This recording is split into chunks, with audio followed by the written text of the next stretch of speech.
हरि ओम।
आज पुन्हा एकदा सर्वांना सर्व काळ कायमसाठी शाश्वत आणि बिनशर्त असलेल्या शुभेच्छा परत एकदा शब्दामध्ये सुद्धा बोलून मी आता बोलायला सुरुवात करतो.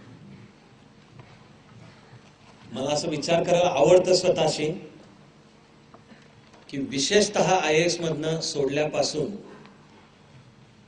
व्यक्तिशः माझं जीवन अशा मुक्कामावर पोहोचलंय की जिथे अंतःकरणामध्ये खरोखरच सतत सर्वत्र सुखीनः सन्तु ही प्रार्थना चालू असते.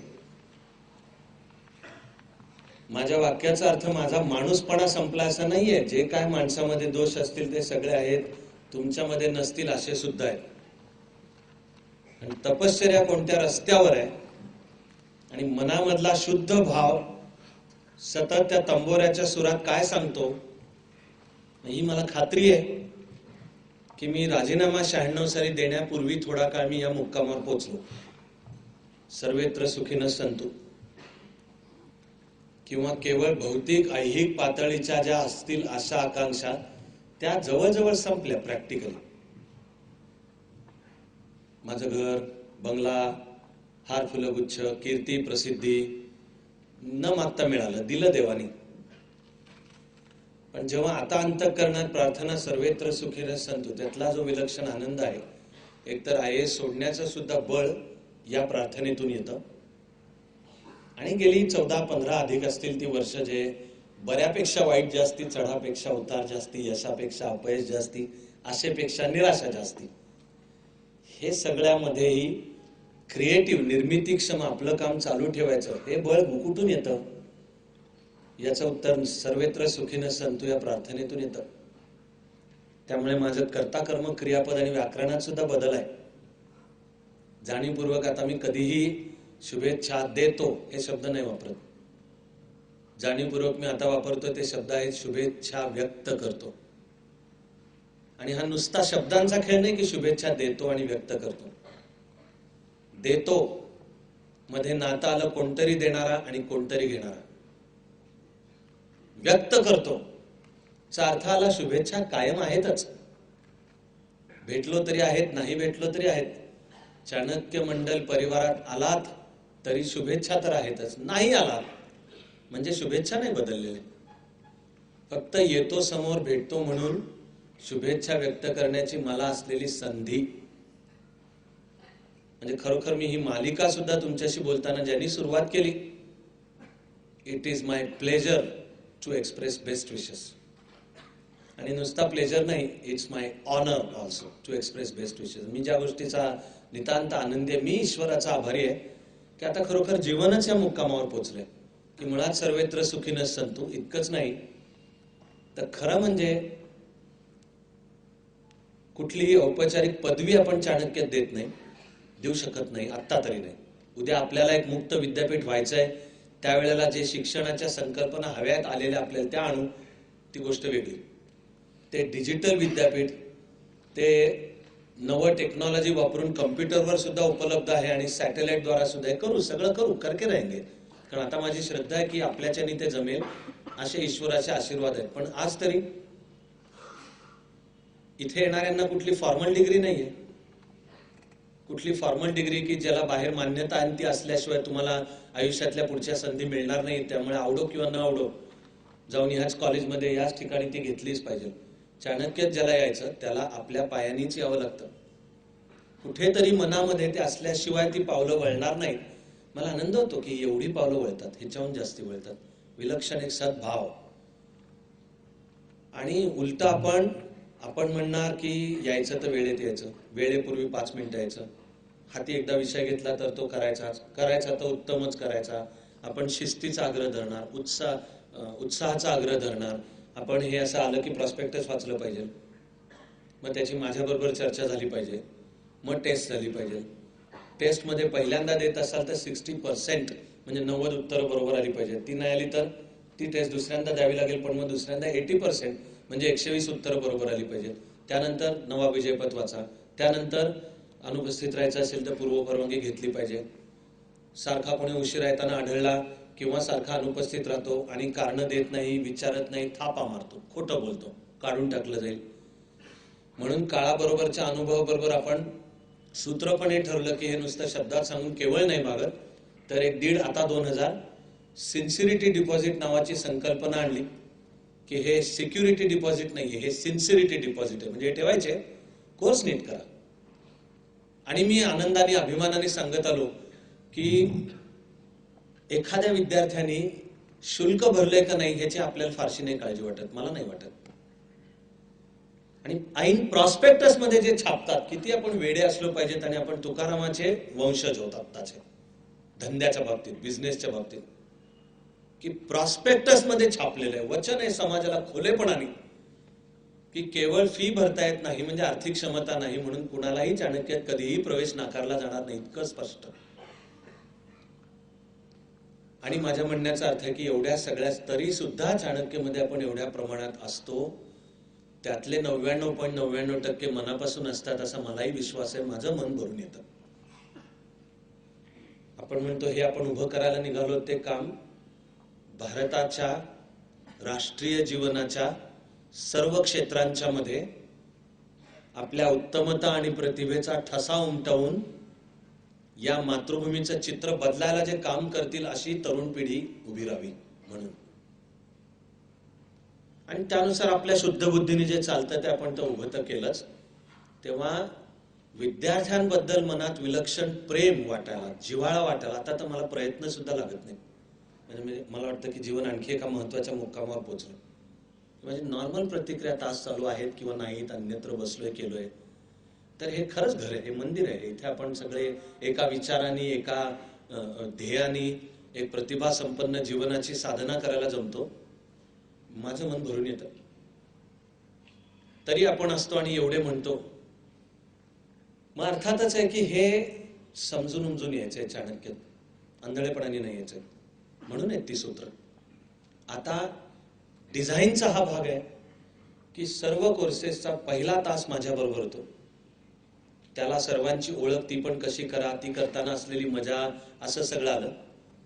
त्या पहिल्या तासाच्या विषय पत्रिकेवरचा दुसरा आयटेम असतो एजेंडा, आयटेम नंबर 2, मुलांच्या असलेल्या काय वाटेल त्या शंका. कारण सध्याच्या रचनेमध्ये तास या फॉर्मॅटमध्ये तरी माझी विद्यार्थ्यांची पहिली भेट डायरेक्ट तासालाच होते. तासापूर्वी कितीही इच्छा असली तरी सध्या नाही, मी घेऊन नाही ती. मी पण माणूस आहे, माझाही दिवस 24 तासांचा आहे. ईश्वर कृपेने खूप कामं माझ्यावर येतात, त्याचे खूप प्रवास चालू असतात. तेव्हा पालक, विद्यार्थी, मुलं मुली इच्छा असली त्यांची माझी सुद्धा, तर मला जास्ती करून नाही भेटतात. माझी भेट मग असले तर मेळावे, त्यात असली तर प्रश्नोत्तर, डायरेक्ट तासाला. म्हणून एजेंडावर दुसरा असतो आयटम पहिल्याच तासाला, वाटेल त्या शंका, वाटेल त्या विचारा, नो होल्ड्स बाळ. पण तिसरा शेवटचा आणि काही मिनिटांचा असतो पहिला होमवर्क.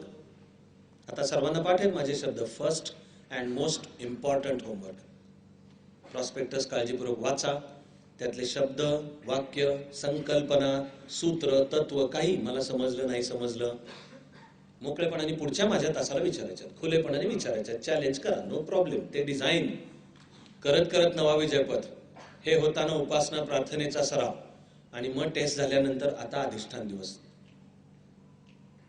मला आता विश्वास आहे की तुम्हाला त्यामागचं अतिशय सखोल आणि जे विचारी चिंतन आहे ते जाणवणं चालू होईल. काय अर्थाने मी म्हणत आलो आणि म्हणतो. आणि आता तुमच्याही मनात असेल की आपण नुसता कोचिंग क्लास नाही आहोत आणि आपल्यासाठी यूपीएससी एमपीएससीची तयारी किंवा अन्य जे foundation preparatory, they are not an end in itself. तो शेवट नाहीये, they are a means to an end. ते साधन आहे.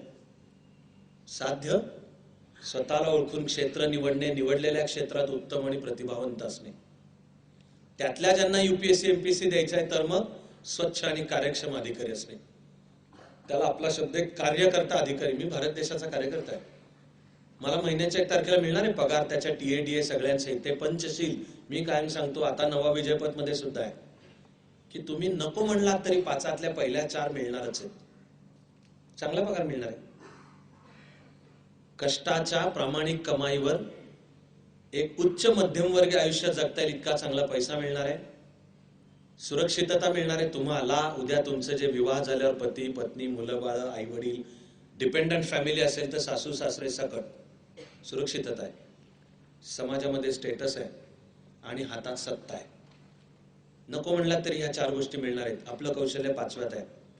की हे सर्व पहिलं 4 देशाच्या सेवेचं साधन आहे.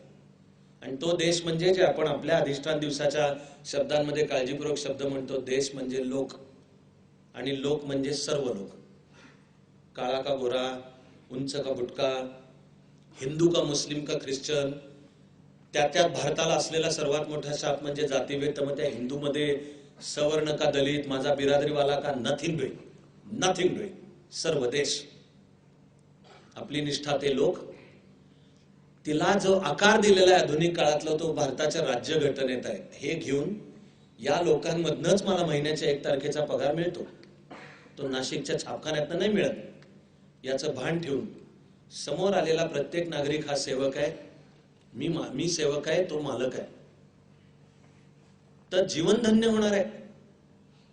आणि या जडणघडणीसाठी डे 1, कुठल्याही वर्षात डे 1 ला आग्रह आहे 2 गोष्टींचा. म्हणजे मूळ आग्रह प्रॉस्पेक्टस वाचा, अभ्यास करूया. का? 2 कारण आता लक्षात आहेत सगळ्यांच्या. मी नेहमी सांगतो, कमी महत्वाचं कारण म्हणजे चाणक्य ज्यांनी यायचं त्यांनी चाणक्य मंडल परिवार समजून उमजून यायचं, आंधळेपणाने नाही यायचं.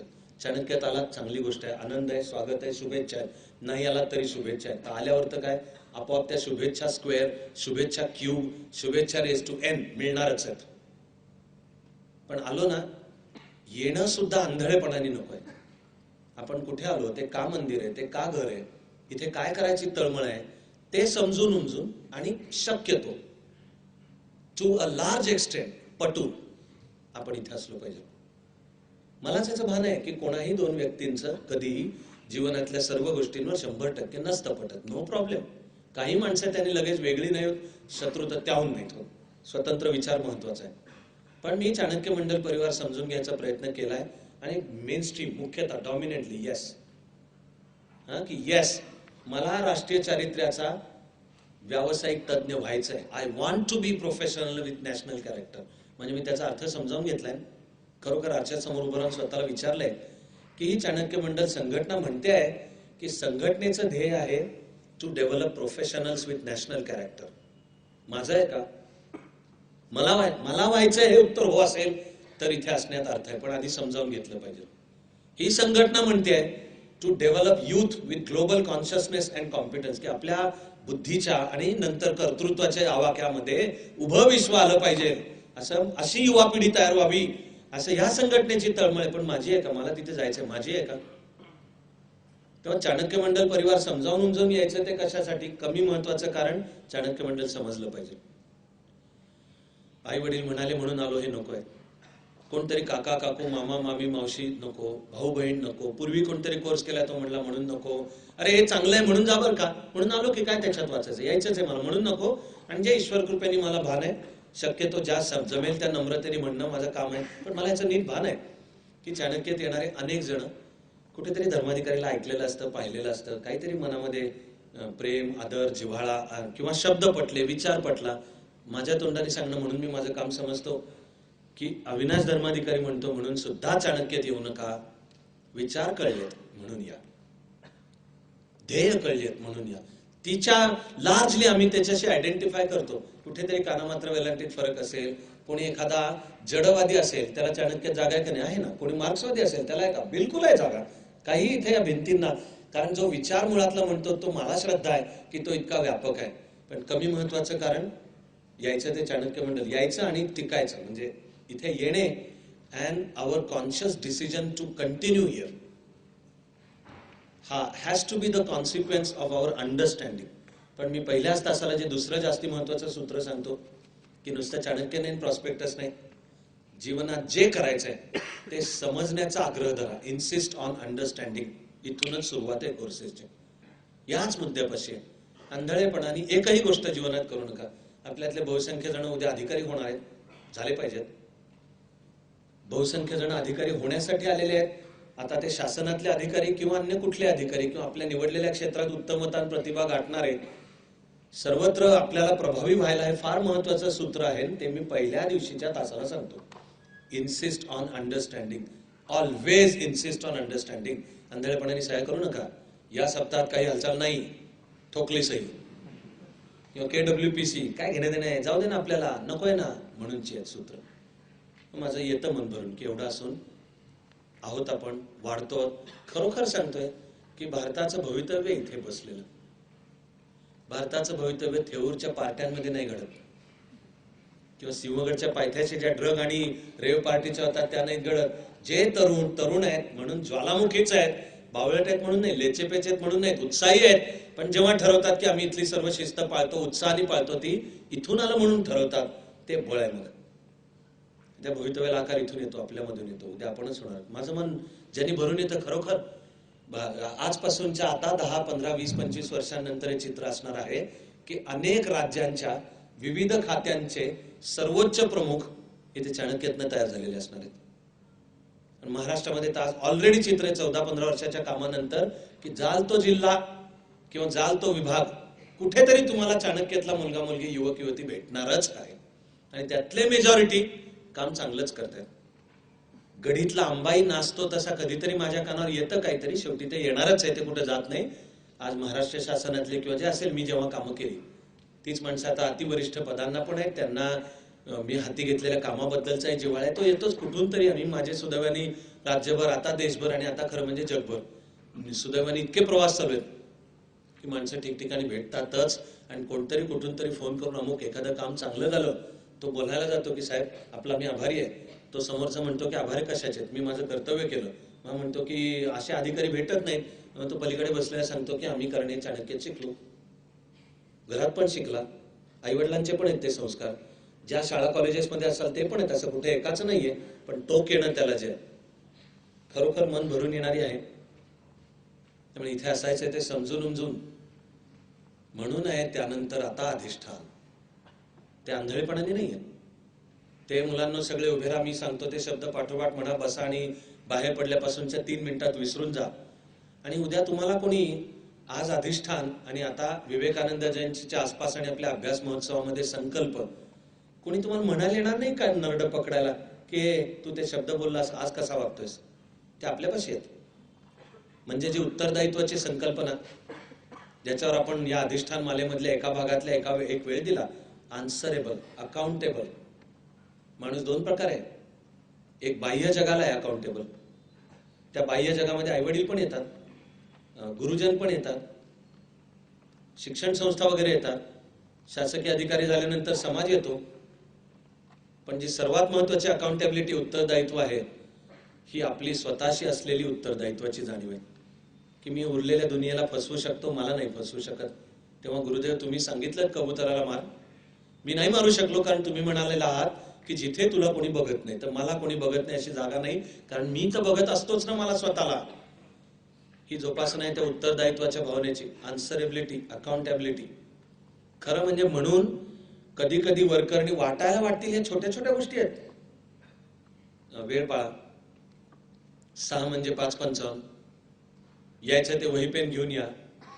इथे खरेपणाने पाहिजे आणि पुढे आयुष्यात सुद्धा ठरलेल्या असाइनमेंट, होमवर्क वेळेत झाल्या पाहिजेत. अनुपस्थित राहायचं असेल पूर्व परवानगी पाहिजे, लेखी पाहिजे, परवानगी मिळाल्यावर अनुपस्थित राहायचं आहे. मानवी पातळीला काही अपरिहार्य कारणामुळे पूर्व परवानगी मागता आली नाही मला अनुपस्थित, तर जेव्हा पहिल्यांदा पुन्हा तासाला येईल तेव्हा येतानाच ते लेखी घेऊन आलं पाहिजे. त्यावर मान्यता कशाचं आहे, काय आहे सगळं. वाटायला वाटेल छोटं छोटं आहे. हे आगे चलके उद्याचा उत्तम प्रभावी अधिकारी होण्याची आत्ताची तयारी आहे. मुख्य म्हणजे हे सेन्स ऑफ अकाउंटेबिलिटी किंवा सेन्स ऑफ रिस्पॉन्सिबिलिटी याचं ट्रेनिंग आहे. तुमच्याशी आता ह्या मालेमध्ये संवाद करण्याचा जो चौथा भाग आहे, कार्य संस्कृती, वर्क कल्चर, त्याचे दुःखद, व्यथा देणारे, अपमान करणारे अनेक उदाहरणं मी सांगितली, आपण समाजात पाहतो, आत्ता घडताना पाहतो. देशाचं भयानक माजलेला भ्रष्टाचार, घाणेरडं काम, उखडणारे रस्ते आणि देशाची जी अब्रू आज जगाच्या पातळीला जाण्याची वेळ काही नालायकांच्यामुळे येऊन ठेपलेली, ह्याचं मूळ कशात आहे? लॅक ऑफ वर्क कल्चर, कार्य संस्कृती. आणि ही समान मूल्य आहेत त्याची की मी शब्द दिला तर पाळीन, करतो म्हणलं तर करीन, करीन म्हणजे ते उत्तमच करीन. मग कर्तव्याची जाणीव आहे, मग दिलेला शब्द पाळण्याची जाणीव आहे. आणि 2 सगळ्यात महत्वाचे शब्द, कर्तव्य नो मॅटर व्हॉट आणि उत्तरदायित्व. मग वरकरणी जे वाटायला वाटेल की हे छोटे छोटे आहेत. म्हणून मी या आधीच्या भागामध्ये तुम्हाला महादजी शिंदे आणि एल्फिन्स्टनची गोष्ट सांगून थांबलो. महादजी शिंदे विचारतायत की जगात तुमच्या साम्राज्यावरून सूर्य कधी मावळत नाही कसं काय. आणि एल्फिन्स्टन एक दगड फेकून तिथे समोर टाकून शिपायला आपल्या म्हणतो तिथे उभा राहा अंटिल फर्दर ऑर्डर्स. आणि मग म्हणतो की तुमच्याही मराठा गाड्यालाही सांगा. तोही उभा आहे भरती आपला मराठा गाडी मागे मागे मागे. तिथे त्या समोरच्या सोल्जरच्या असं नाकाच्या खाली थोडं पाणी. त्यावेळेला आपला मराठा गडी महाजी शिंदेच्या शेजारी. मग एल्फिन्स्टन सांगतो की तुम्हाला उत्तर हवं होतं ना जगावर कशामुळे राज्य आहे, तो तिथे जो उभा आहे सोल्जर त्याच्यामुळे. ऐकल्यापासून गेल्या काही दिवसात मला वाटतं अनेक आपोआप तुमच्या मनात विचार येऊन गेलाच असेल की काय या गोष्टीमध्ये. नुसती ऐकलीत आणि अजून खोलात नाही गेलात विचारांच्या, तर तुमचा पहिला निष्कर्ष असेल आज्ञाधारकता, आज्ञांकितता. की तू सोल्जर आहेस, तुला एल्फिन्स्टननी एकदा ऑर्डर दिली तुझ्या गव्हर्नरनी की तिथे जाऊन उभा राहा, समुद्राकडे बोळ. असा जर तुम्ही निष्कर्ष काढलात तर तुम्ही अजून फार वरवर वावरताय असा अर्थ होईल त्याचा. नुसती आज्ञाधारकता नाही. आज्ञाधारकता म्हणजे टीम असेल तर शेवटी टीम वर्कसाठी कोणीतरी एक प्रमुख असतो, उरलेल्यांनी त्याचं ऐकायचं असतं. त्यामध्ये निर्णयाची प्रक्रिया असू शकेल की मग प्रमुखाचं पण काम आहे की सर्वांना शक्यतो विश्वासात घेऊन निर्णय घे, पण निर्णय झाला की तो सगळ्यांनी अंमलात आणायचा आहे. प्रश्न आज्ञाधारकतेचा नाहीये. आज्ञाधारकता हा सद्गुण आहे का दुर्गुण आहे हे नुसतं आज्ञाधारकतावरनं नाही ठरणार की आज्ञांकितता आज्ञाधारकता हा सद्गुणच आहे. आज्ञाधारकता हा सद्गुण आहे का दुर्गुण आहे हे आज्ञा काय दिली जाते यावरनं ठरणार आहे. काही वेळा आज्ञा न पाळण्याचं सुद्धा बिलकुल हे लागेल. वरिष्ठांनी बेकायदेशीर आदेश दिले, घटनाबाह्य आदेश दिले, अनैतिक सुद्धा आदेश दिले की संकुचित इंटरप्रिटेशन करायचं झालं तर वाटतंय की हे सगळं लिगल आहे ना, मला काय प्रॉब्लेम आहे करून टाकू. मग त्या ठिकाणी नाही पाळणार म्हणायलाही लागणार आहे. राजकीय पुढाऱ्यांचे दबाव असतील का, समाजाचे असतील का.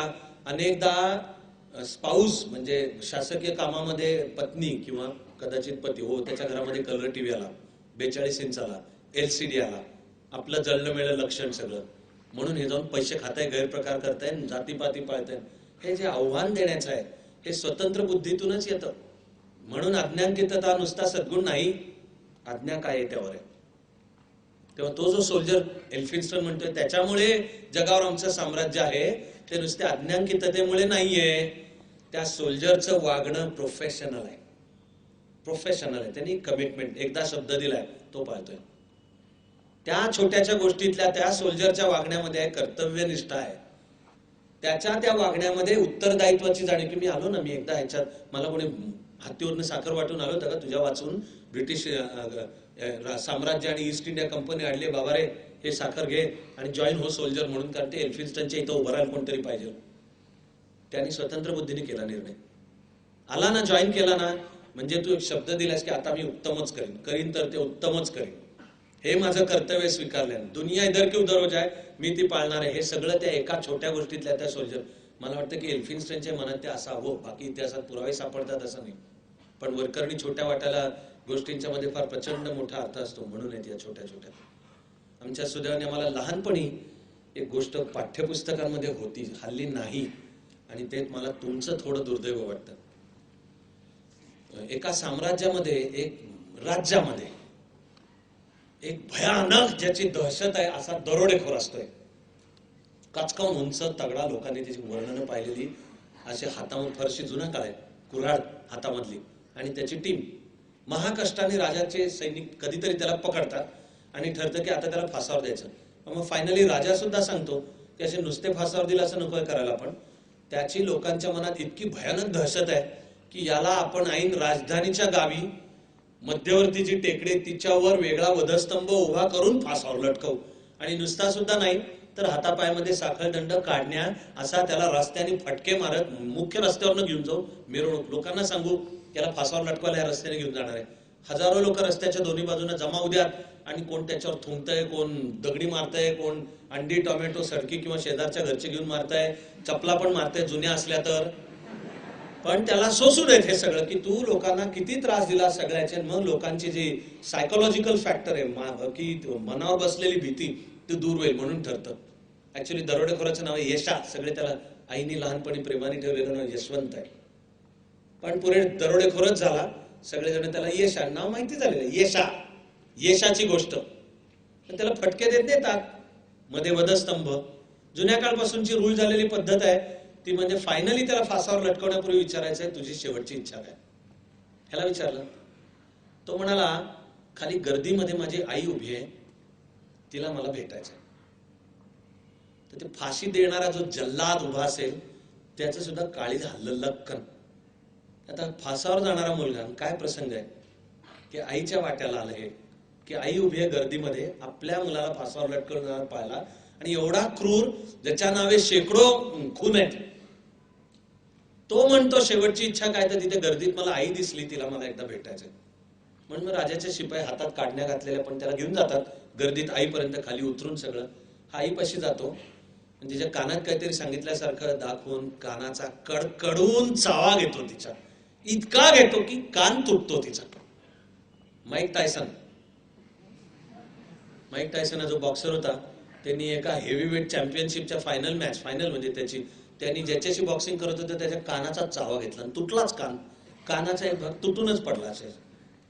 तसा आई यशा जाऊन त्यांनी आईच्या कानाचा कडकडून चावा, कान असा तुटला, राजाच्या शिपायांनी त्याला ओढून बाजूला काढला आणि कानातून भळभळा प्रचंड रक्त व्हायला लागलं.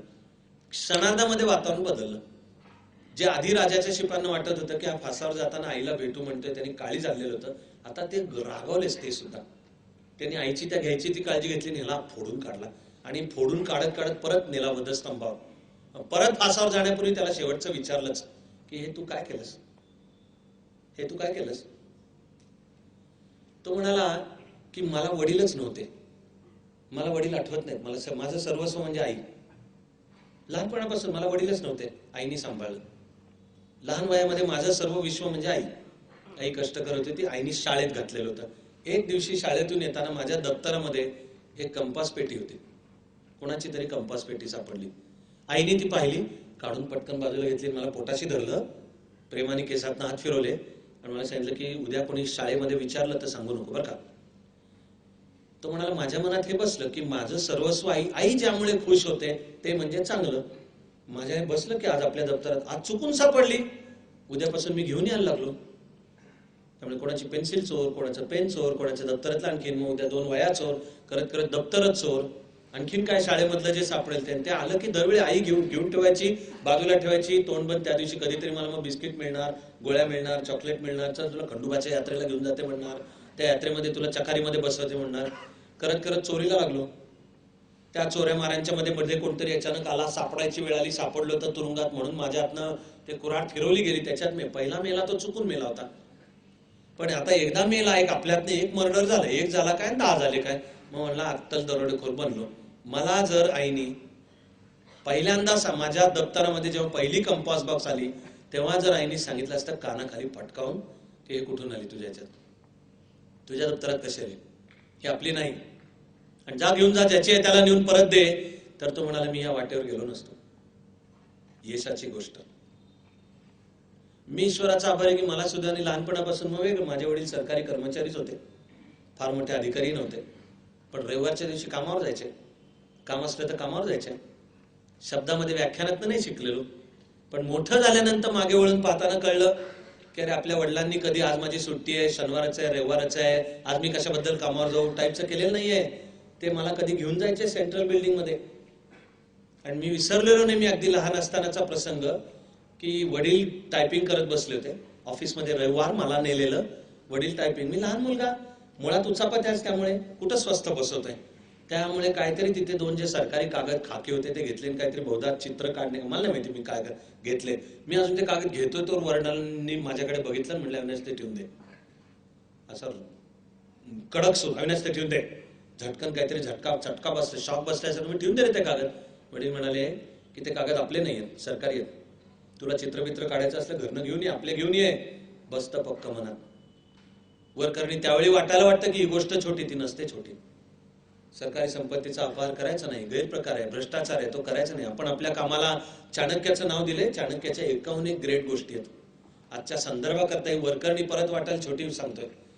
एका रात्री चाणक्य काम करत बसला होता, त्याच्यासमोर असे 2 दिवे असायचे, ते कायम असायचे, 2 पणत्या दिवे, एक पेटलेला होता तेलाचा दिवा, त्याच्यात चाणक्य काम करत बसला होता. कोणतरी एक माणूस आला आणि जरा साहेब आपल्याशी बोलायचं आहे, अर्ज विनंती घेऊन, ती प्राचीन काळापासून पद्धत चालू आहेच.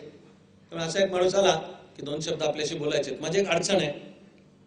चाणक्याने विचारलं की जे काही तू माझ्याशी बोलणार आहेस आता, हे तुझं काम खाजगी आहे का सरकारी आहे? तर तो म्हणाला की खाजगी आहे. चाणक्य त्याला म्हणला 1 मिनिट थांब. चाणक्याने दुसरा उजवीकडचा इकडचा जो दिवा होता तो पेटवला, इकडचा विझवला. म्हणले दादा बसा आणि आता बोल. त्या माणसाने त्याला जे सांगायचं ते जे काही 4 गोष्टी त्या सांगायच्या त्या सांगितल्या आणि निघाला तो. चाणक्याने त्याला द्यायचं ते उत्तर दिलं, तो निघाला. दारापर्यंत गेलेला जरा थांबला, मागं वळून म्हणला की जरा एक विचारू का? ऑफकोर्स चाणक्य म्हणला विचारा काय? तो म्हणला तुम्ही काय केलं सुरुवातीला? मला विचारलं की तुझं काम खाजगी आहे का सरकारी? मी खाजगी सांगितल्यावर हे इकडचा दीप विझवलात आणि इकडचा लावलात.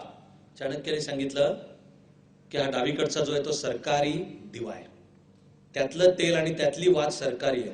मी कामही करत बसलोय ते सरकारी म्हणून तो लावलाय. तू जेव्हा मला म्हणालास की सांगणार आहेस ते काम खाजगी आहे, तर सरकारी दिव्याच्या प्रकाशात खाजगी कामात वेळ घालवायला मला परवानगी नाही. वेळ आणि त्यामधलं तेल आणि सगळं असेल म्हणून म्हणाला मी हा उजवीकडचा जो आहे तो माझा आहे, तो खाजगी आहे. त्याच्यामधलं तेल माझ्या पैशातून येतं म्हणून मी तो पेटवला. इतकी टोकाची, पण ही उत्तरदायित्व पण आहे. आणि नाही म्हणलं तरी त्या यशाच्या गोष्टीवर जेवढा विचार कराल, मला वाटतं तुमच्यात मॅच्युरिटी येत जाईल आणखीन मोठी मोठी. आणि विचारांती माझ्या डोक्यात काय येतं ते सांगतो मी तुम्हाला. नुसती पहिल्यांदा ऐकताना ती यशाची गोष्ट स्पर्शून जाते मनाला. अरे हो खरं आहे यार, खरं आहे राव. लहानपणी जर आधीच वेळच्या वेळी वाटायला छोटं वाटतं, पण तिथेच कान पकडला असता तर पुढे सगळं हे आहे. पण मित्र हे लक्षात ठेवा की हा यशा 16 वर्षाचं होईपर्यंतच खरं होतं. तो 16 झाला ना, आता इट्स माय लाईफ, आता हे तुझं आयुष्य. आता तुला जन्मापासून 16 वर्षाचा होईपर्यंत जे मिळालं, जन्म मिळाला, जे आई वडील काका काकू मामा मावशी नातेवाईक मिळाले आणि न कळत असेल किंवा न कळत असेल जे संस्कार मिळाले, 16 याचा अर्थ आहे आपल्या आयुष्याची जबाबदारी घ्यायला शिकणे, उत्तरदायित्व शिकणे, कर्तव्य शिकणे. या 16 याचा अर्थ आहे की इथपर्यंतच्या आयुष्यामध्ये जे अनुभव वाट्याला आले ते असे घेऊन उलगडून बसता आलं पाहिजे की यातले कोणते ठेवू म्हणजे उत्कट भव्यतेची घ्यावे, आणि आले जरी माझ्या वाट्याला असतील तरी मला यातनं मुक्त व्हायचे, हे सोडून द्यायचे, कोणते घेऊ. दारुड्या बापाची मुलं निर्व्यसनी निघतात, निर्व्यसनी बापाची पोरच सगळ्यात दारुडे निघतात. सगळे काय आई वडिलांनी शिकवलं सांगितलं तेवढं असतं का? आयुष्याचा सूत्र हातात घेणे म्हणजे काय? तेव्हा यशाची गोष्ट वाटते तितकी त्याचे निष्कर्ष सोपे नाहीये. तू लहानपणी तुला ते कंपास बघ, केव्हा कळलं तुला आयुष्यात पहिल्यांदा की आपण हे करतो ते चूक आहे आणि ही चोरी आहे आणि हा कायद्याने गुन्हा आहे आणि त्यापैकी उद्या आपल्याला अटक पण होऊ शकते. आणि चोरला जाताना जो कोणी माणूस आला त्याच्यावर तेव्हा माहिती नव्हतं का तुला कुऱ्हाड चालवताना? हे उत्तरदायित्वाचं सूत्र आहे. यशाच्या गोष्टीमध्ये नुसते बालपणचे संस्कार नाही आहेत, मोठं झाल्यावर स्वतःचं आयुष्य घडवताना कळणे हे आहे. आता एमपीएससी मुख्य परीक्षा चे निकाल लागून इंटरव्ह्यू आपल्या समोर चालू आहेत. युपीएससीचे सुद्धा होतात, तऱ्हातऱ्हांचे. मला ह्याच्यामध्ये दिसतंय की आत्ता शासकीय सेवेत असलेले सुद्धा अनेक जण माझ्यासमोर येतात इंटरव्ह्यूला. कोणी चीफ ऑफिसर आहे, एनिथिंग, कोणी ऑलरेडी तहसीलदार आहे, कोणी डेप्युटी सीईओ आहे, पण त्याला आता वरची रँक. आणि म्हणजे एमपीएससीत नसेल तर बहुसंख्य जणांना डेप्युटी कलेक्टरच व्हायचंय. पीएसआय समोर येतात, एसटीआय समोर येतात, एसटीओ सुद्धा येतात. आता माझं काम, मी इंटरव्ह्यू घेताना त्यांना आता जर ते शासनाच्या कोणत्या डिपार्टमेंट, अनेक प्राथमिक शिक्षक आहेत आता, तर मी त्यांच्या त्या खात्यावरचे प्रश्न मी त्यांना विचारतो. कारण की मलाच, आणि मला माहितीये की एमपीएससी किंवा उद्या युपीएससीला सुद्धा पाहायचं असतंय की ज्या अधिकाऱ्याला आपण घेणार आहोत तो जर आता शासनामध्ये कोणत्या तरी पदावर आहे तर तो त्या पदावर काम नीट करतोय का, त्या पदावर काम नीट करतोय हे जर दिसलं तर त्याला आता अधिक मोठी आणि वरिष्ठ जबाबदारी आपण त्याच्यावर सोपवूयात, हे त्याचे त्याला तो भरोसा आहे. म्हणून त्या खात्यावरचे प्रश्न विचारले जातात. मला अनेकांच्या बाबतीत दिसतं की ते कच्चे पडतात, तिथे बेसिक सुद्धा माहिती नसतात. आता शासनात तलाठी तरुण मुलं काही, परवा आत्ता 2 दिवसापूर्वी झाला एमए, त्याचं एमए फिलॉसॉफीमध्ये, तो तलाठी आहे. आनंदाची गोष्ट म्हणजे त्यांनी उत्तर उत्तम दिलेली आहेत. तलाठी म्हणजे गावचं दप्तर, नमुना 1 ते 21, 7-12, 1 आणि 5, ठरावबंद, आकारबंद, फेरफार, जमिनीचे हस्तांतरण जर झालं तर त्याची नोंद घालायची असते. लोकांकडनं अ ब क पत्रक म्हणजे वेगवेगळ्या प्रकारचे कर आहेत ग्रामीण भागातले, गोळा करायचे, ट्रेजरीत भरायचे, त्याचा अकाउंट ठेवायचंय. हा जो तलाठी मुलगा होता ह्याने उत्तर उत्तम दिली. याचा अर्थ आहे की तो उद्याचा अधिकारी अधिक चांगला होऊ शकतो. मग त्या तलाठ्याच्या ऐवजी त्याला डेप्युटी कलेक्टर होऊ द्या. माझं तर खरं म्हणजे म्हणणे उद्या त्याला आयएएस अधिकारी होऊ द्या. दुर्दैव आणि बहुसंख्यांच्या बाबतीत मला दिसतं की त्यांना त्यांचं खातं आणि त्यांचं काम कळलेलं नसतं. माझ्या मनात येत राहतं की दोष दोघांचा आहे, 50-50 आहे, 50-50 आहे. सरकारी व्यवस्थेमध्ये सध्या ट्रेनिंगचा अभाव आहे, प्रॉपर ट्रेनिंग, नीट ट्रेनिंग. नवे अधिकारी निवडले गेले तर त्यांच्या हातामध्ये अधिकार देण्यापूर्वी त्यांचं त्या कामाचं प्रॉपर ट्रेनिंग. अरे बाबा, कायदा कोणता आहे, तुझ्या सिस्टीम्स काय आहेत कामाच्या, फायली म्हणजे काय, कशा करशील ते, आणि हे कळल्यानंतर आता घे पोस्ट हातामध्ये. सरकारचं काम आहे. मराठवाड्यामधल्या एका गावची चीफ ऑफिसर असलेली एक मुलगी समोर इंटरव्ह्यूला आली आणि मला जाणवत होतं की तिला नगरपालिकेचा मुख्य अधिकारी म्हणजे काम ओ की ठो माहिती नाही. तिच्याकडे आज मराठवाड्यातली एक नगरपालिका आहे आणि तिला ओ की ठो माहिती नाही. म्हणून मी सहज नंतर तिच्याशी बोलताना चौकशी केली. शासनातलं मला माहिती आहे की चीफ ऑफिसर केडर जे आहे त्यांचं प्रशिक्षण तिकडे मुंबईला अंधेरीला एक इन्स्टिट्यूट आहे सरकारची, तिथे तरी होतं, लोकल सेल्फ गव्हर्नमेंट इन्स्टिट्यूट, किंवा आपल्या यशोदामध्ये होतं इथे. तर म्हटलं तुमचं ट्रेनिंग झालं नाहीये का? तर तिने सांगितलं नाही, आम्हाला हे मिळालं मुळामध्ये MPSCच्या रिझल्ट नंतर 1, 2, 3, 4 वर्षांच्या नंतर केव्हा तरी अपॉइंटमेंट लेटर हे घ्या आणि जा कामावर. म्हणजे काय येड्याचा बाजार आहे काय? एखादी मुलगी चीफ ऑफिसर होणार म्हणजे त्या गावची जी लोकसंख्या आहे ती तिच्या हातात आहे. महाराष्ट्रामध्ये अ ब क वर्ग आहेत आणि क वर्ग नगरपालिका म्हणजे सगळ्यात छोटी असं मानलं तरी तिची लोकसंख्या 15 ते 35 हजार आहे. आणि या व्यक्तीसमोर 15 ते 35 हजारांच्या लोकसंख्येवर परिणाम होणार आहेत अशी फायली येणार समोर. ते कशा हाताळायच्या तिचं प्रशिक्षण नको. पण मी सर्व दोष केवळ सरकारवर देत नाहीये. मी म्हणालो 50% दोष सरकारचा आहे, 50% त्या व्यक्तीचा आणि त्या अधिकाऱ्याचा आहे. की तू झाला ना चीफ ऑफिसर, आता तुझं काम आहे अभ्यास कर. मग तुला कोणी शिकवलं तर नाही, तुला कोणी अडवलेलं नाहीये, घेतो ना महिन्याच्या 1 तारखेचा पगार, करतो ना रुबाब मी चीफ ऑफिसर याचा. मग महाराष्ट्र म्युनिसिपॅलिटीज ऍक्ट, त्याच्या खालचं मॅन्युअल, त्याच्या खालचे रूल्स रेग्युलेशन्स, हे जे ऍडमिनिस्ट्रेटिव्ह आणि फायनान्शियल मॅन्युअल्स आहेत, कर अभ्यास. कळलं पाहिजे जीबी म्हणजे काय, स्टँडिंग कमिटी म्हणजे काय, वेगवेगळ्या कमिटीचे. तुला कोणी थांबवलंय? तू आहे ना चीफ ऑफिसर, तुला कोणी थांबवलंय? अडचणी येतील तिथे वरिष्ठांना विचार. कळल्याशिवाय पुढे सरकू नको. 50-50 आहे. ते शासनामध्ये गेल्यावर कर्तृत्व आणि उत्तरदायित्वाचं आहे. जीवनाबद्दल सुद्धा खरं आहे. ही समर्थ रामदासांची वेळ सर्वत्रच लागू आहे. उत्कट भव्यतेची घ्यावे, मिळमिळीत अवघ्याची टाकून द्यावे. म्हणजे जबाबदारी आहे. पण ह्या समोरच्या लाल टी शर्टने जरा नीट बसणं आवश्यक आहे. टी शर्ट नाही, त्याच्या शेजारचा, त्याला जरा बहुधा कोणतरी मॅनर्स कमी सांगितलेत. मी डिस्टर्ब होतोय सारखं. मला वाटलं त्याला मध्ये आमचा बघून झालं एकमेकाकडे, पण नजरेचा इशारा कळण्याचं त्याचं वय नाही.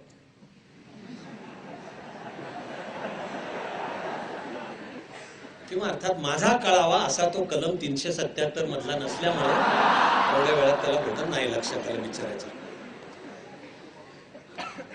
जबाबदारीचं सूत्र आहे.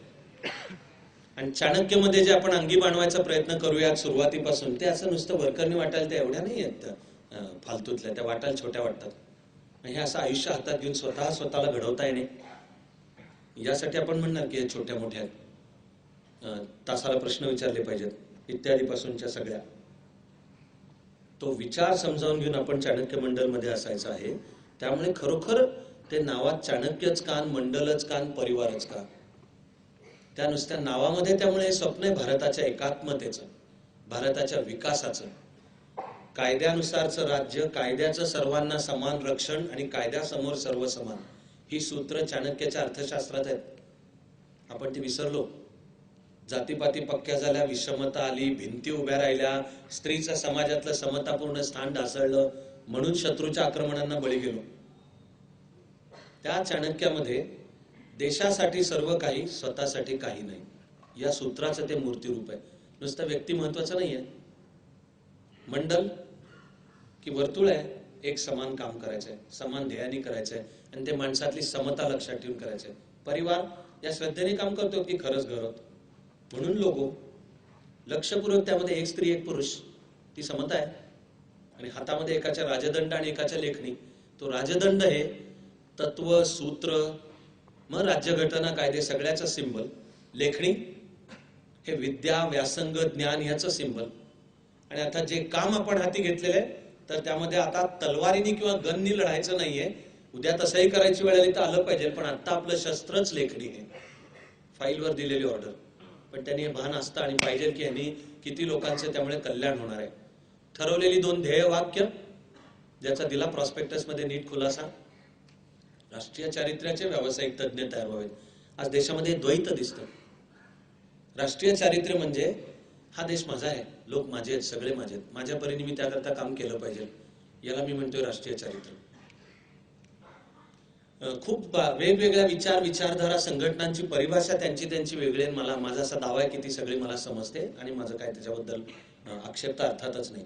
पण एकूण राष्ट्र, समाज, क्रांती, परिवर्तन, समता, आपल्याला तुम्हाला द्वैत हे दिसून येईल की असं सगळं बोलणारे त्यांचं जे कार्यक्षेत्र आहे त्यामधले असामान्य तज्ज्ञ असतीलच असं नाहीये. त्यांना वाटतं की खूप उत्कटतेने, खूप भावुकतेने, खूप ऊर भरून येऊन मरमर मोरुस्तोवर मी मरत असलो म्हणजे खूप मोठी देशसेवा झाली. खरं नाहीये. तर बाबा रे किंवा बाई ग, तुला तुझ्या कामातलं पण कळायला पाहिजे. ती व्यावसायिक तज्ञता आहे. एक्स्ट्रा ऑर्डिनरी म्हणजे एक्सलन्स आणि क्रिएटिव्हिटी. की मी जो कोणी, मी उद्या वकील होईन, डॉक्टर होईन, इंजिनियर होईन, सरकारी अधिकारी होईन, अभिनेता होईन, ऍडव्हर्टिजमेंट, कुठलाही फील्ड, जोपर्यंत दुसऱ्याच्या शोषणावर आणि अपमानावर आधारित नाही, निर्मितीवर आहे. माझ्या फील्ड मधली उत्तमता आणि प्रतिभा म्हणजे व्यावसायिकता आहे. तुम्हाला असं दिसेल की असे विविध क्षेत्रांमधले जे व्यावसायिक तज्ञ आहेत त्यांना बहुसंख्य जणांना काय घेणं देणं नाही देश. ते म्हणतात हे तुझी बकवास तुझ्यापाशी ठेव. धर्माधिकारीला म्हणा स्वतः काम नीट कर. असलेला IAS त्याला जमलं नाही ना, आता तुम्हाला अक्कल शिकवतोय. व्यावसायिक तज्ञ, आपलं स्वप्न हे दोन्ही त्यांच्याकडे आहे की मला हे 10 देश, हा समाज माझा, मी त्यासाठी काम करायचंय आणि माझं जे क्षेत्र आहे त्याच्यामधला मी असामान्य तज्ञ आहे. तेच आपण आणखी डिफाईन करायला वाक्य वापरलं, वैश्विकतेचं भान आणि कर्तृत्व असलेली युवा पिढी तयार व्हावी म्हणून. जग एक झालंय. या जगामध्ये आपल्या भारतीयपणाचा ठसा उमटवणे, कर्तबगारीचा ठसा उमटवणे, महाराष्ट्र भारताला मोठं करत उद्याच्या विश्वाकरता मी माझ्या फील्डमध्ये, पण क्वालिटी बद्दल बोलतो आपण, वैश्विकतेचं भान, अवेअरनेस माझ्या बुद्धीत आहे, ते आवाक्यात येतं माझ्या. नुसतं भान असूनही चालणार नाही. कर्तृत्व आणि वैश्विकतेचं कर्तृत्व आपण कीर्ती, प्रसिद्धी, पैसा, पद, सत्ता ह्याच्याशी आणून जोडत नाही आहोत. तुझ्या फील्डमध्ये उत्तम आणि प्रतिभावंत आहेस का? तुझ्या फील्डमध्ये तुझा जो क्लास, दर्जा म्हणायचा, हा जागतिक पातळीचा आहे का? म्हणजे काही जणांना कीर्ती मिळेल, काहींना नाही मिळणार, पैसा मिळेल, नाही मिळणार, काहींना बक्षिसं मिळतील, नाही मिळणार, रेकग्निशन अवस्थ माणसाल, पण काहींना मिळेल, नाही मिळेल. स्वतःशी विचारण्याचा प्रश्न आहे, माझं जे कामाचं फील्ड आहे, एम आय वर्ल्ड क्लास? म्हणून ते ठरवलं वैश्विकतेचं भान आणि कर्तृत्व ज्यांच्यापाशी असे असावेत म्हणून. मी तुम्हाला खरोखर श्रद्धेने सांगतोय आणि असा विश्वास, अशी इच्छा, अशी प्रार्थना करतो की ती श्रद्धा तुमच्यामध्ये सुद्धा तयार व्हावी की आपल्या परीने अगदी पातळी छोटी, क्षेत्र छोटं, प्रभाव त्याहून छोटा, पण खरोखर देशासमोर असलेल्या अनेक प्रश्नांची जी उत्तर आहे ती आपण आपल्या परीने इथे चाणक्य मंडल परिवारामध्ये मांडतो आणि अंमलात आणण्याचा आपण प्रयत्न करून दाखवतो. तुम्ही खरोखर पहा, अनेकातला एक मी इथे उल्लेख करतोय, पण आज महाराष्ट्र आणि देशाचं वातावरण विलक्षण, विषारी करण्याचे उद्योग समाजकारण, राजकारण या सर्व पातळ्यांना चालू आहेत.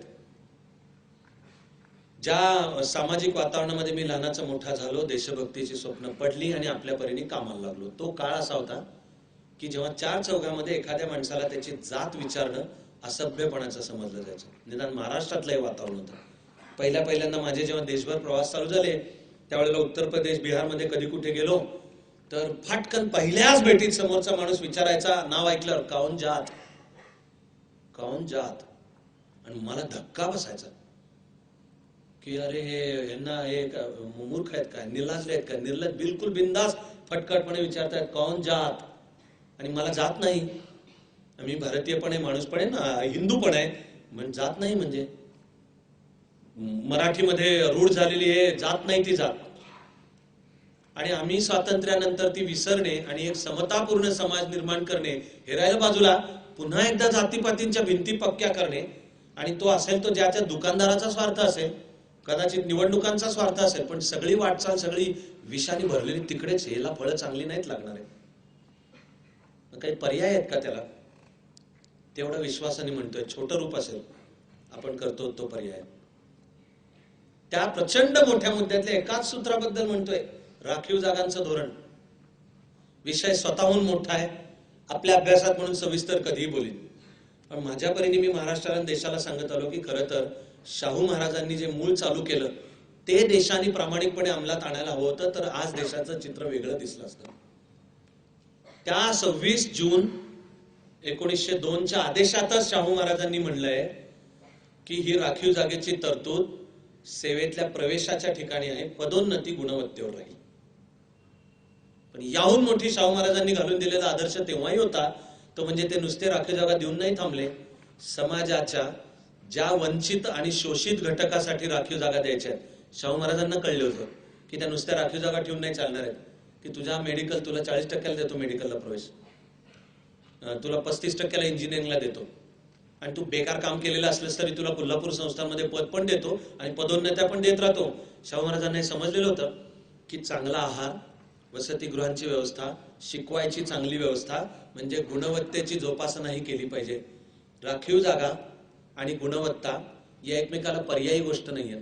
राखीव जागांचं सूत्र हे गुणवत्तेला पर्याय नाहीये, गुणवत्ता मिळवता यावी म्हणून राखीव जागा आहेत. करत करत समाजाची प्रगती अशी झाली पाहिजे की एक दिवशी या जातीपातींच्या भिंती नाहीत, वंचित आणि शोषित नाहीत, म्हणून सर्व मानव समाज, भारतीय समाज एका फुटिंगवर आहे. आता राखीव जागा सोडता येण्याचा दिवस यावा. पण reservations at entry point, promotions to be merit based, आणि नुसते तो रिझर्वेशनचा तुकडा फेकून शाहू महाराज थांबले नाही. त्या घटकांची गुणवत्ता तयार व्हावी यासाठीच्याही व्यवस्था कोल्हापूर संस्थांच्या अंतर्गत केल्या. ते आपण स्वातंत्र्यानंतरच्या काळामध्ये सोयीस्कररित्या दुर्लक्ष केलं. चाणक्य मंडल काय करतात?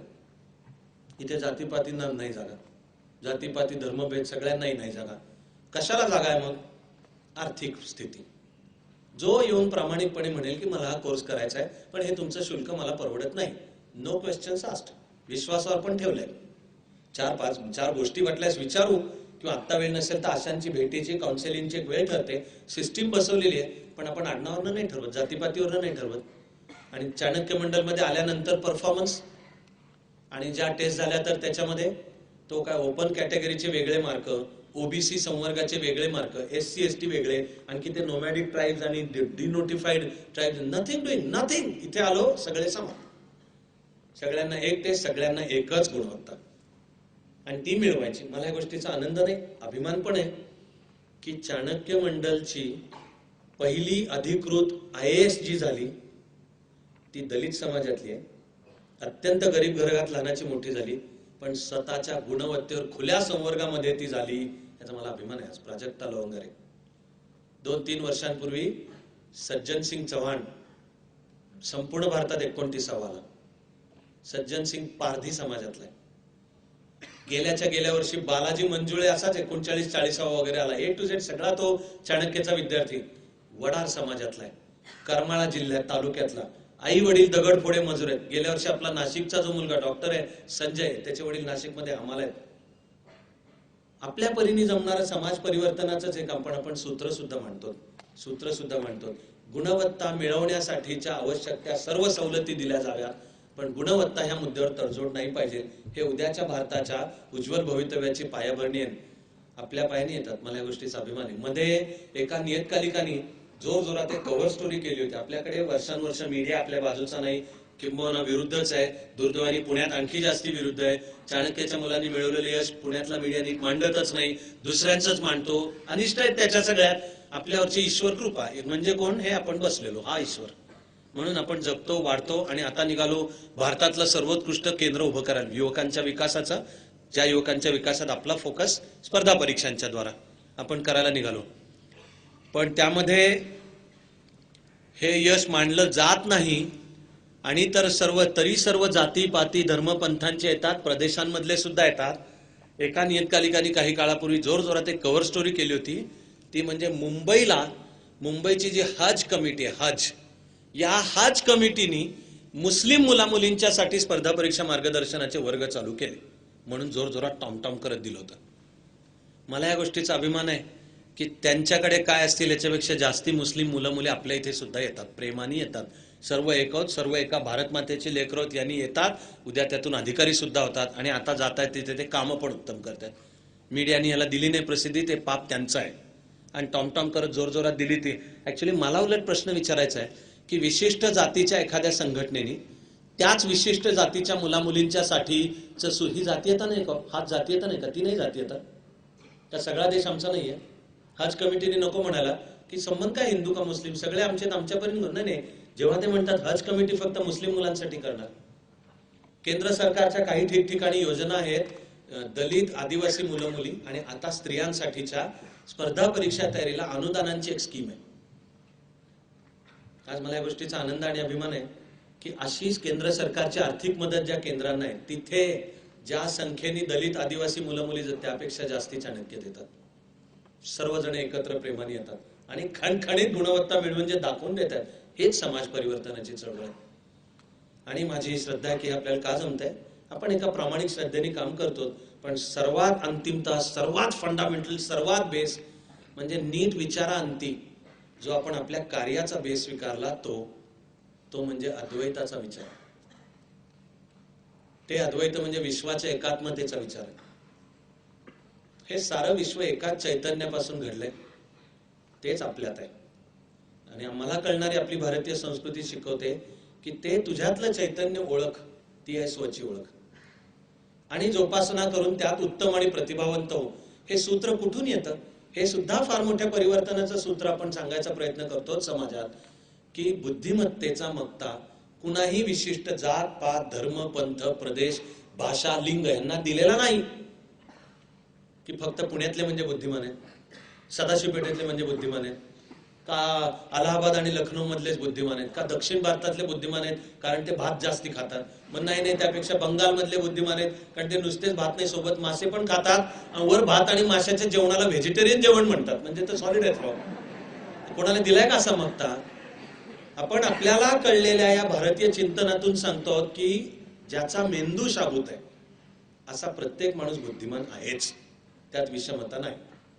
आणि करिअरची सुद्धा उतरंड आणि उच्च नीचता नाही. तू स्वतःला ओळख, क्षेत्र निवड. तुझ्याकडे जन्मानेच आहे की कुठल्या तरी एका क्षेत्रामध्ये उत्तम होण्याची क्षमता, ती हो. असे सगळे समान. आपण पारंपरिकरित्या मांडले जाणारे काही विचार श्लोक तत्वज्ञान यांचं पण इंटरप्रिटेशन बदलून ते मॉडर्न करतो. प्राचीन काळामध्ये भगवद्गीतेतला श्लोक सहजं कर्म कौंतेय सदोषमपि न त्यजेत किंवा स्वे स्वे कर्मण्यभिरता संसिद्धिं लभते नरा, या श्लोकांचा उपयोग जाती व्यवस्थेचं समर्थन करायला वापरला गेला. आपण त्या श्लोकामध्ये आधुनिक अर्थही मांडायचा प्रयत्न करतो. ते सहजम म्हणजे जन्माने जे घेऊन आलास, म्हणजे जात नाही, पण प्रत्येक व्यक्तीमध्ये आहेतच गुण, ते तुझे ओळख, ते तुझ्या करता सहजम. स्वे स्वे कर्मण्यभिरता संसिद्धिं लभते नरा म्हणजे तुला जे जाती व्यवस्थेने आखून दिलेलं कर्म आहे ते कर, तोच तुझा मुक्तीचा मार्ग आहे. हे प्राचीन मध्ययुगीन काळात म्हणत असेल, आपल्याला बदलायचा अर्थ. ते स्वे स्वे म्हणजे स्वतःला ओळखून मी जे क्षेत्र निवडीन ते स्वे, ते माझं. स्वे म्हणजे मी स्वीकारलेलं. ते संसिद्धिं लभते नरा, मुक्तीचा प्रत्येक मानवाचा मार्ग कोणता? तुला ओळखून तुझे क्षेत्र निवड. हा माझ्या मते परिवर्तनाचा, उद्याच्या क्रांतीचा आणि संस्कृती आणखी एका नव्या उंचीवर नेण्याचा विचार आहे. त्याचं बीज अद्वैताच्या विचारात आहे. विश्व एक आहे, विश्व एकाच शक्तीपासून बनलंय. करीन तेवढ्या अभ्यासानंतर तर आता मला जाणवतं की आधुनिक विज्ञानही आपल्याला हे सांगतं. दृष्टीला दिसणारं सर्व वैविध्याच्या मागे मुळामध्ये 92 एलिमेंट्स आहेत. त्या दृष्टीला दिसणाऱ्या 92 एलिमेंट्सच्या मध्ये सुद्धा मुळामध्ये सर्वांची संरचना अणुवर आधारित आहे.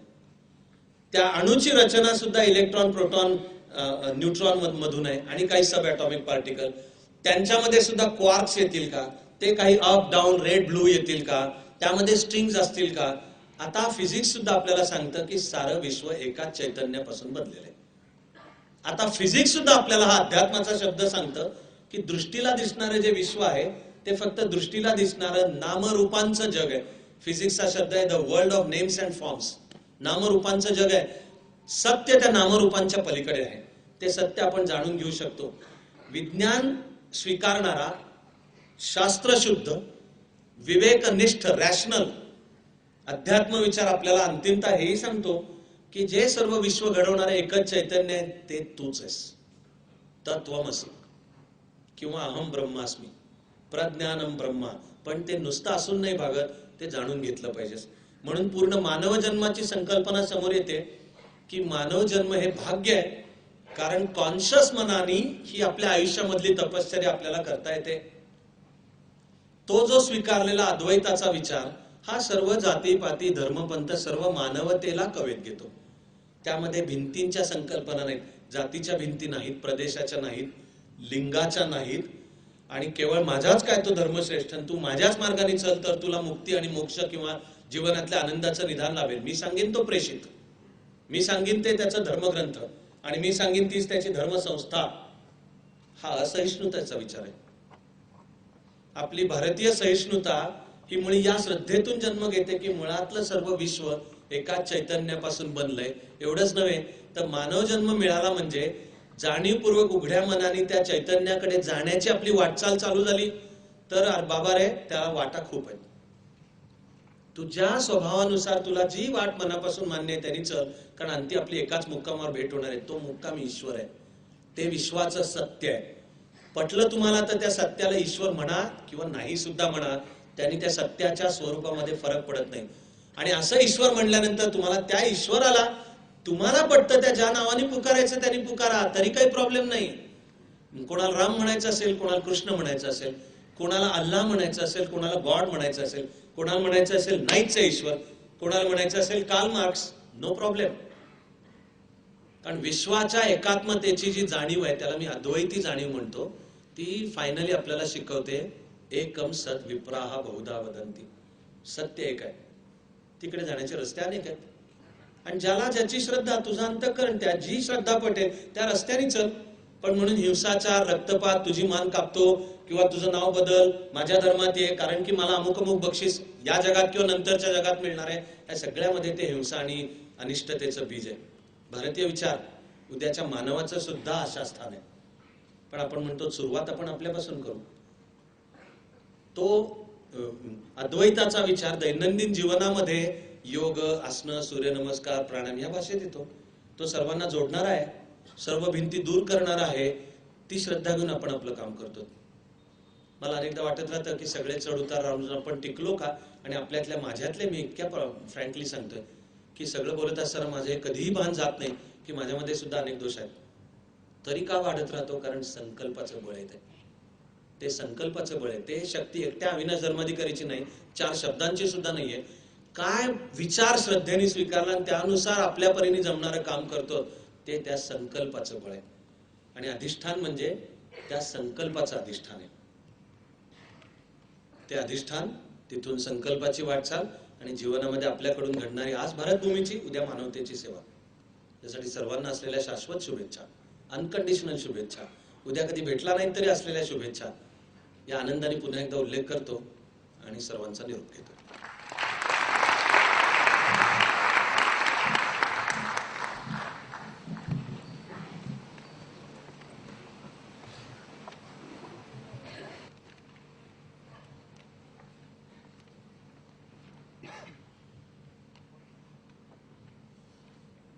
नव्या वैभवाची सस्वप्ने सजावी,